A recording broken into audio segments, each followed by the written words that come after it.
ಯಾವುದು ಸರ್ ಇದು ದೇವಸ್ಥಾನ? ಮೇಡಮ್ ಇದು ಸಿದ್ದೇಶ್ವರ ಅಂತ ಹೇಳ್ಬಿಟ್ಟು ಇದು ವೀರಮಕ್ಕಳ ಗುಡಿ ಅಂದರೆ ಇದು ಚೌಡೇಶ್ವರಿ ದೇವಸ್ಥಾನ ತೋರಿಸ್ತೀವಲ್ಲ ಗ್ರಾಮ ದೇವತೆ ಅವರ ಮಕ್ಕಳುಗಳ ಗುಡಿ ಅಂತ ಹೇಳ್ತಾರೆ. ಅಂದರೆ ಒಂದು ಹಬ್ಬದ ಒಂದು ಆಚರಣೆಯಲ್ಲಿ ಒಂದು ವಾರಗಟ್ಟಲೆ ಬಂದು ಇಲ್ಲಿ ತಂಗುದಾಣ ಮಾಡ್ತಾರೆ ಮೇಡಮ್, ಉಳ್ಕೋತಾರೆ ಇಲ್ಲಿ. ಅದಕ್ಕೆ ವೀರಮಕ್ಕಳ ಗುಡಿ ಅಂತ ಹೇಳ್ತಾರೆ. ಇವೆಲ್ಲ ದೇವಸ್ಥಾನಗಳು ಹಿಂದೆ ನಮ್ಮಲ್ಲಿ ಹಿಂದೆ ಮೈಸೂರು ರಾಜ್ಯ ಮನೆತನದ್ದು ಹಿಂದೆ ಎಲ್ಲ ಆಳ್ವಿಕೆ ಇತ್ತು. ಇಲ್ಲಿ ವೀರರಿದ್ದರು, ಟೋಟಲಾಗಿ ವೀರರು ಅಂತ ಹೇಳ್ತಾರೆ. ಅದಾದ ನಂತರ ಒಡೆಯರು ಬಂದಿರ್ತಾರೆ. ಅದರಲ್ಲಿ ಒಂದು ಕೆಲವು ನಮ್ಮಲ್ಲಿ ಮಾಸ್ತಿಗಲ್ಲು, ವೀರ್ಗಲ್ಲು ಇವೆಲ್ಲ ಹೆಚ್ಚಿನ ಪ್ರಮಾಣದಲ್ಲಿ ಇದೆ ಮೇಡಮ್. ಈಗಲೂ ಇಲ್ಲೊಂದಷ್ಟಿದೆ, ಒಂದು ಕಡೆ ಅಲ್ಲೂ ಸಂರಕ್ಷಣೆ ಎಲ್ಲ ಮಾಡಿದ್ದೀವಿ ಒಂದಷ್ಟು. ಇಲ್ಲೆಲ್ಲ ವೀರರ್ದೆ ಕತ್ತಿ ಹಿಡ್ಕೊಂಡಿರೋದು, ಕುದುರೆ ಮೇಲೆ ಹೋಗ್ತಾ ಇರೋದು. ಇಲ್ಲೂ ಅದೇ ರೀತಿ ಕುದುರೆ ಫಸ್ಟ್ ಇರೋದು ಕುದುರೆನೆ, ಸೆಕೆಂಡ್ ಕುದುರೆನೆ. ಇದಕ್ಕೆ ವೀರಗಲ್ಲು ಅಂತಲ್ಲ ಹೆಸರು. ಇವ್ರಿಗೆಲ್ಲ ವೀರರ ಒಂದು ಜಯಶೀಲರಾಗಿರೋದು ಒಂದು ಸಂಕೇತವಾಗಿ ವೀರಗಲ್ನ ಮಾಡಿರ್ತಾರೆ ಮೇಡಮ್. ಇವಾಗ ಒಂದು ಯುದ್ಧಕ್ಕೆ ಹೋಗಿ ಹೋರಾಡ್ಕೊಂಡು ಬಂದ ಮೇಲೆ ಒಂದು ವೀರಗಲ್ ಮಾಡಿಸ್ತಾರೆ. ಹೌದು, ಹಿಂದೆ ಹಂಗಿತ್ತು ಸರ್. ಹೆಂಗೆ ಅಂತ ಹೇಳಿದ್ರೆ ಇವತ್ತು ನಾವು ಯಾವ್ದೆಲ್ಲರೂ ಒಂದು ಜಯಶೀಲರಾದ ಸರ್ಟಿಫಿಕೇಟ್ ಅಂತ ಕೊಡ್ತಾರೆ. ಆ ರೀತಿ ಹಿಂದೆ ಕೆತ್ತನೆ ರೂಪದಲ್ಲೇ ಒಂದು ವೀರನೇ ಇದು ಮಾಡಕ್ ಬಿಡ್ತೀವಿ. ಒಂದು ಯುದ್ಧ, ಒಂದು ಸಾಮ್ರಾಜ್ಯನ ಗೆದ್ದಾಗ, ಒಂದು ಕ್ರಾಂತಿನ ಗೆದ್ದಾಗ ಬಳುವಳಿಯಾಗಿ ಕೊಟ್ಟಂತ ಒಂದು ಕುರುಹು ಅಂದ್ರೆ ಸರ್ಟಿಫಿಕೇಟ್. ಹಾಗೆ ಇದನ್ನ ವೀರಗಲ್ನ ಮಾಡಿರ್ತಾರೆ. ಇದೇ ಸ್ಥಳದಲ್ಲಿ ಇತ್ತ ಮೇಡಮ್? ಇದರ ಸುತ್ತಳತೆ ಎಲ್ಲ ಇಲ್ಲೇ ಇತ್ತು ಮೇಡಮ್. ಆದ ನಂತರದಲ್ಲೇ ಆ ಸ್ಥಳದಲ್ಲೇ ಇದು ಮಾಡಿರ್ತೀವಿ.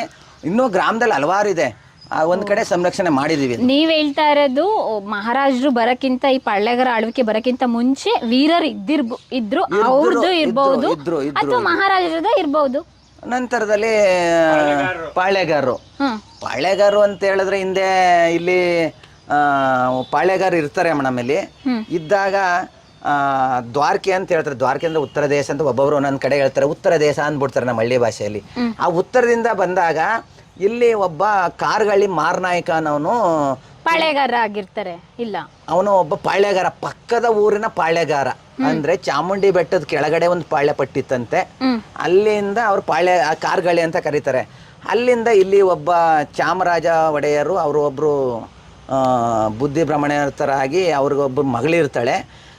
ಯಾರು ಇಲ್ಲದ ಒಂದು ಸಲಿಗೆನ ನೋಡಿ ಅವನು ಪಾಳ್ಯಗಾರಂದು ಬಂದು ಇಲ್ಲಿ ಅವ್ರಿಗೆ ಹಿಂಸೆ ಕೊಡ್ತಾ ಇರ್ತಾನೆ. ಅಂದ್ರೆ ಈ ಪ್ರಾಂತ್ಯದ ಪಾಳ್ಯಗಾರರು ಚಾಮರಾಜ ಅವರು ಅವ್ರಿಗೆ ಹಿಂಸೆ ಕೊಡ್ತಾ ಇರ್ತಾನೆ. ಅದನ್ನ ನೋಡಕ್ಕಾಗದೆ ಒಂದು ಒಳ್ಳೆ ಮನಸ್ಸನಾಗಿರ್ತಾನಲ್ಲ ಚಾಮರಾಜ, ಅವರ ಒಂದು ಇದನ್ನ ನೋಡಕ್ಕಾಗದೆ ಇವನು ತುಂಬಾ ತೊಂದರೆ ಕೊಡ್ತಾನೆ ಅಂತ ಹೇಳಿದಾಗ ಅವರು ಮೈಸೂರು ಪ್ರದೇಶಕ್ಕೆ ಒಬ್ರು ಅಣ್ಣ ತಮ್ಮದಿರು ಬರ್ತಾರೆ. ಕೃಷ್ಣ ಯದುರಾಯ ಮತ್ತು ಕೃಷ್ಣರಾಯ ಅಂತ ಬರ್ತಾರೆ. ಬಂದಾಗ ಅವ್ರನ್ನ ಯಾರೋ ಮೈಸೂರು ಕಡೆ ಹೇಳ್ದಾಗ ಹಿಂಗೆ ತೊಂದರೆ ಕೊಡ್ತಾರೆ ಅಂತ ಈ ಕಡೆ ಯಾರೋ ಒಬ್ರು ಸನ್ಯಾಸಿನ ಅಥವಾ ಒಬ್ಬರ ಮಹಿಳೆನೋ ಹಿಂದೆ ಕಥೆ ಹೇಳೋದು ಅವ್ರು ಕಳಿಸ್ತಾರೆ. ವಿಷಯಗಳು ಹಂಗೇನಲ್ವಾ, ಬಾಯಿ ಮಾತಿಂದ ಬಾಯಿ ಮಾತಿಗೆ ಗೊತ್ತಾಗ್ತಾ ಇದೆ. ಜಾನಪದವಾಗಿ ನಮ್ಮ ಜನಪದ ಇರೋದೇ ಅದಕ್ಕೋಸ್ಕರ. ಒಬ್ಬರಿಂದ ಒಬ್ರಿಗೆ ತಿಳ್ಕೊಂಡೆ ನಮ್ಮ ತಾತ ಹೇಳಿರ್ತಾರೆ, ಇನ್ನೊಬ್ರು ಹೇಳಿರ್ತಾರೆ. ಇಷ್ಟೇ ಮೇಡಮ್, ಯಾವುದೇ ಥರ ದಾಖಲೆಗಳಿಲ್ಲ. ಅದು ಒಂದು ಜನಪದ ದಾಖಲೆಗಳಾಗಿ ನಾವು ಹೇಳ್ಬೋದು. ಅದೇ ರೀತಿ ಅವಾಗ ಬಂದಾಗ ಅವನ್ನ ಸಂಹಾರ ಮಾಡಿ, ಕಾರ್ಗಳ್ಳಿ ಮಾರನಾಯಕನ್ನ ಸಂಹಾರ ಮಾಡಿ ಮಗಳನ್ ಕೊಡಿ ಅಂತ ಕೇಳ್ತಾ ಇರ್ತಾರಲ್ಲ, ಅವ್ನು ಆಯ್ತಪ್ಪ ಕೊಡ್ತೀವಿ ಅಂತ ಹೇಳ್ಬಿಟ್ಟು ಒಂದು ಔತಣ ಕೂಟ ಇಟ್ಕೊಂಡು ಇಲ್ಲಿ ಅವನ ಒಂದು ಬುದ್ಧಿವಂತಿಕೆಯಿಂದನೇ ಇವರು ಯದುರಾಯ ಇವರೆಲ್ಲ ಅವ್ರು ಏನೋ ಒಂದು ಸಂಹಾರ ಮಾಡ್ತಾರೆ. ಉಪಾಯದಿಂದ ಆ ಸಂಹಾರ ಮಾಡದ ಒಂದು ಖುಷಿಗೆ ನನ್ನ ಮಗಳನ್ನೇ ಯಾಕೆ ಕೊಡಬಾರ್ದು ಅಂತ ಹೆಂಡ್ತಿ ಇರ್ತಲ್ಲ, ಅವ್ರು ನಮ್ಗೆ ಯಾರು ಆಶ್ರಯ ಆಗ್ತಾರೆ ಅಂತ ಹೇಳ್ಬಿಟ್ಟು ಅವ್ರನ್ನ ಇದು ಮಾಡ್ತಾರೆ. ಅದಾದ ನಂತರ ಇಲ್ಲಿ ತೊಂದರೆ ಆಗತ್ತೆ ಅಂತ ಹೇಳ್ಬಿಟ್ಟು ಈ ಪ್ರದೇಶದಿಂದ ಮೈಸೂರು ರಾಜ್ಯ ಪ್ರದೇಶದ ಕಡೆ ಇಲ್ಲಿಂದ ಆಗ್ತಾರೆ. ಇಲ್ಲಿಂದ ಪಾಳ್ಯಗಾರರು ನಮ್ಮ ಗ್ರಾಮ ಮಟ್ಟದಲ್ಲಿ ಮಾತಾಡೋಂಥ ವಿಚಾರಗಳು. ಇದಾದ ನಂತರದ ಇತಿಹಾಸದ ಪುರಾವೆಗಳ ಬಗ್ಗೆ ಅದು ನೀವು ದಾಖಲೆಗಳ ಪ್ರಕಾರದಲ್ಲಿ ನೋಡ್ಬೇಕಾಗಿರುತ್ತೆ. ನಮ್ಮ ಒಂದು ಇದು ಆಗುತ್ತೆ ಮೇಡಮ್. ನಾವು ಕೇಳಿರೋ ಇದರಲ್ಲಿ ನೋಡಿ, ಈಗೇನು ಆ ಕಡೆ ಎಲ್ಲ ಗದ್ದೆ ಎಲ್ಲ ನಡೀತಾ ಇದೆ ಸರ್, ಅದೆಲ್ಲ ಹಿಂದೆ ಊರಿತ್ತು. ಯಾವುದೇ ಒಂದು ಊರಾಗಬೇಕಾದ್ರೆ ನಾವು ಇತಿಹಾಸ ಇನ್ನೊಂದು ತಿಳ್ಕೊಂಡಿರೋ ಪ್ರಕಾರದಲ್ಲಿ ಒಂದು ನೀರಿನ ವ್ಯವಸ್ಥೆ ಎಲ್ಲಿರುತ್ತೆ ಅಲ್ಲಿ ವಾಸ ಇರ್ತಾರೆ.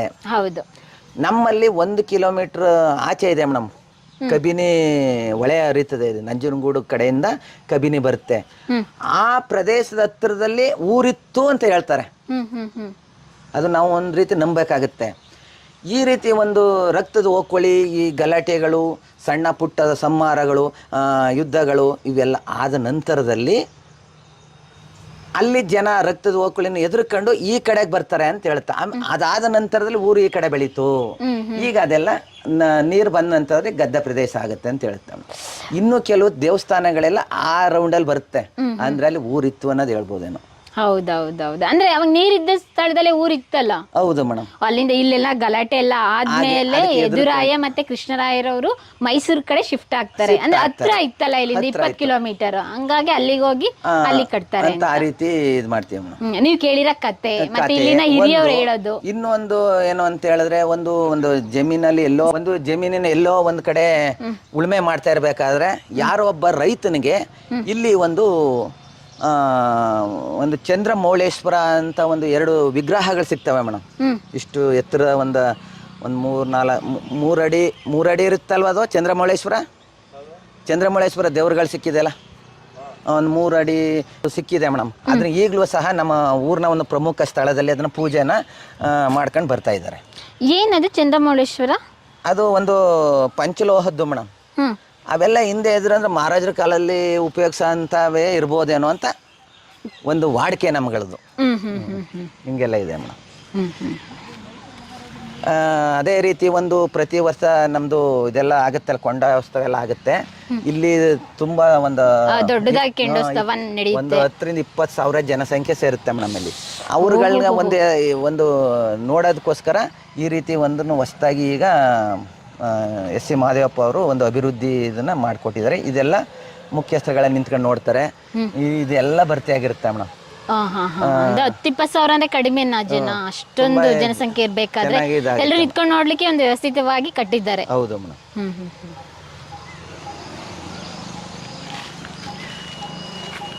ಇದನ್ನ ಇವಾಗ್ಲೂ ನಾವು ಕೊಂಡದ ಮಾಳ ಅಂತ ಕರ್ಕತೀವಿ. ಇದೆಲ್ಲ ಮೈದಾನ ಕೊಂಡದ ಒಂದು ಇದು ಅಂತೇಳಿ. 600 ವರ್ಷದ ಹಿಂದೆ ಇದು ಕೋಟೆ. ಬನ್ನಿ.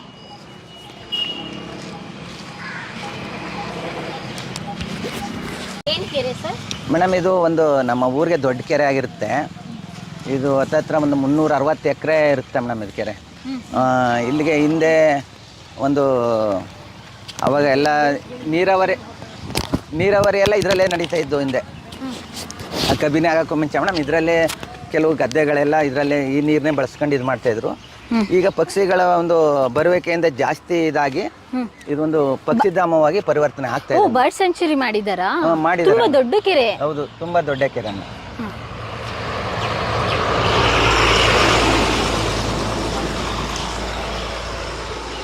ಇದನ್ನ ನಾವಿವಾಗ 14 ಪಕ್ಷಿಧಾಮ ಅಂತ ಕರಿಬಹುದಾ?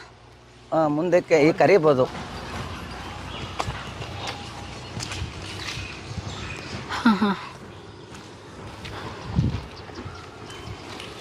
ದೊಡ್ಡ ಕೆರೆ.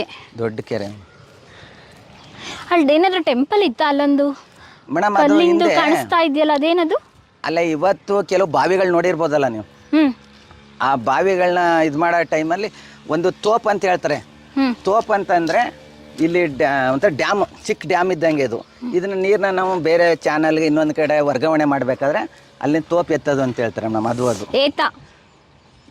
ಏತ ಬಂದು ಕೈಲಿ ಮಾಡೋದು, ಅಂದ್ರೆ ನೀರ್ನ ಹರಿಯಕ್ಕೆ ಬಿಡೋಂಥ ಸ್ಥಳ ಮೇಡಮ್. ಕಂಟ್ರೋಲರ್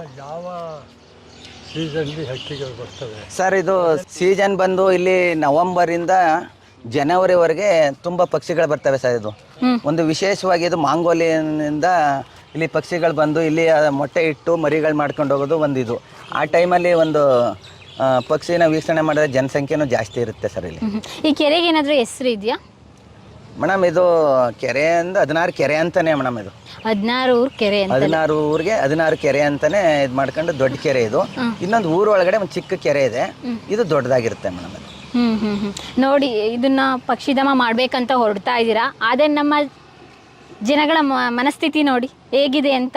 ಇಲ್ಲಿ ನೋಡಿ ಸ್ನೇಹಿತರೆ, ನೀವು ಯಾವುದೇ ಒಂದು ಸ್ಥಳಕ್ಕೆ ಹೋದ್ರೂ ಕೂಡ ನೀರು ಅಥವಾ ಯಾವುದೇ ಒಂದು ಪ್ರಕೃತಿಯಾದಂಥ ಸ್ಥಳ ಕಾಡಿಗೆ ಹೋದ್ರೂ ಕೂಡ ಈ ರೀತಿ ಪ್ಲಾಸ್ಟಿಕ್, ಬಟ್ಟೆ, ಸ್ಲಿಪ್ಪರ್ಸ್ ಈ ಥರ ಎಸೆದ್ರೆ ನಮ್ಮ ಪ್ರಕೃತಿ ಮಾತೆ ರಿಪೀಟ್ ನಮಗೆ ಕೊಡ್ತಾರೆ. ನೋಡಿದ್ರಲ್ಲ ಕೊಡಗಲ್ಲಿ ಹೆಂಗೆ ಪ್ರಳಯ ಆಯಿತು, ಮತ್ತು ಕೇರಳದಲ್ಲಿ ಹೆಂಗೆ ಪ್ರಳಯ ಆಯಿತು ಅಂತ, ಅಲ್ಲಿ ಕಾಶಿಯಲ್ಲಿ ಹೆಂಗೆ ಪ್ರಳಯ ಆಯಿತು ಅಂತ, ಆ ರೀತಿ ಪ್ರಕೃತಿ ಮಾತೆನೇ ನಮಗೆ ಉತ್ತರ ಕೊಡ್ತಾರೆ. ಇದೆಲ್ಲ ಬೇಕಾ? ನಾವು ಇರೋವರೆಗೂ ಚೆನ್ನಾಗಿರಬೇಕು, ನಮ್ಮ ಮುಂದಿನ ಜನ್ರೇಷನ್ನು ಕೂಡ ಚೆನ್ನಾಗಿರಬೇಕು ಅಂತ ಹೇಳಿದರೆ ಈ ರೀತಿ ವಸ್ತುಗಳನ್ನ ಬಿಸಾಡೋದನ್ನು ದಯವಿಟ್ಟು ಕಡಿಮೆ ಮಾಡಿ. ನಮ್ಮ ಡಿಜಿಟಲ್ ಮಾಧ್ಯಮ ಮುಖಾಂತರ ಒಂದು ಮನವಿ ಮಾಡ್ಕೊಳ್ತಾ ಇದ್ವಿ. ನೀವೇನೇ ವಸ್ತುಗಳನ್ನ ಕ್ಯಾರಿ ಮಾಡಿದ್ರು ಕೂಡ, ವಾಟರ್ ಬಾಟಲ್ ಇರ್ಬೋದು, ಮತ್ತು ಫುಡ್ ತಂದಿರೋದಂಥ ಪ್ಲಾಸ್ಟಿಕ್ ವಸ್ತುಗಳಿರ್ಬೋದು, ಎಲ್ಲಾದರೂ ಒಂದು ಡಸ್ಟ್ಬಿನ್ ಇರುತ್ತೆ, ಅಲ್ಲಿಗೆ ಹಾಕಿ. ಈ ಥರ ಎಲ್ಲ ಕೆರೆಗಳ ಒಳಗಡೆ ಹಾಕಿದರೆ ತೇಲ್ಕೊಂಬಂದು ಸೈಡಲ್ಲಿ ನಮಗೇನೆ ಎಫೆಕ್ಟ್ ಆಗುತ್ತೆ.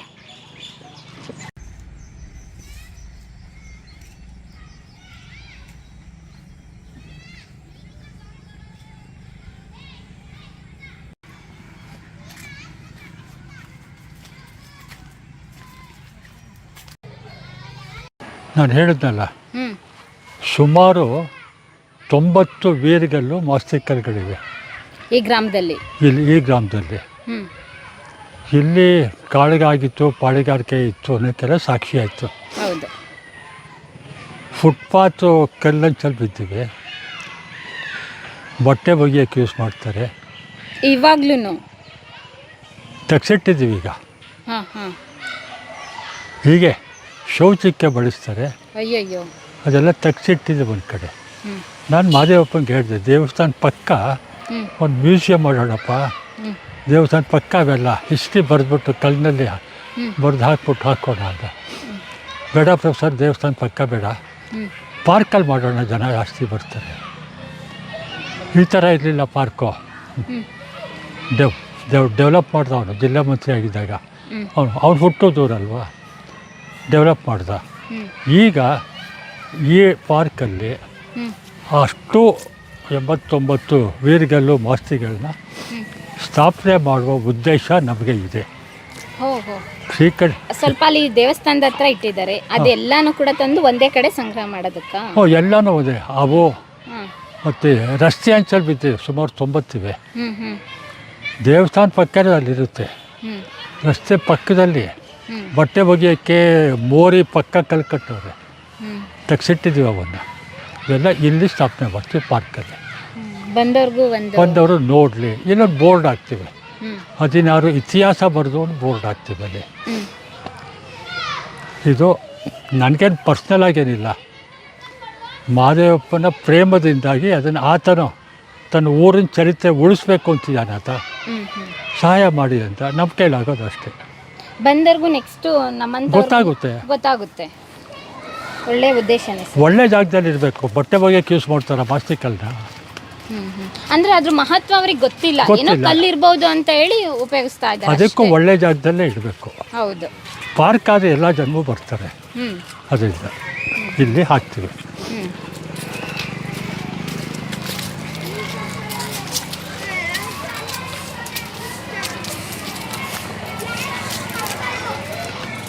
ನೋಡಿ ಎಷ್ಟು ಸಿಟಿ ಹುಡುಗಿರಿಗೆ ಕಸ ಗುಡಿಸಿ ಅಂತ.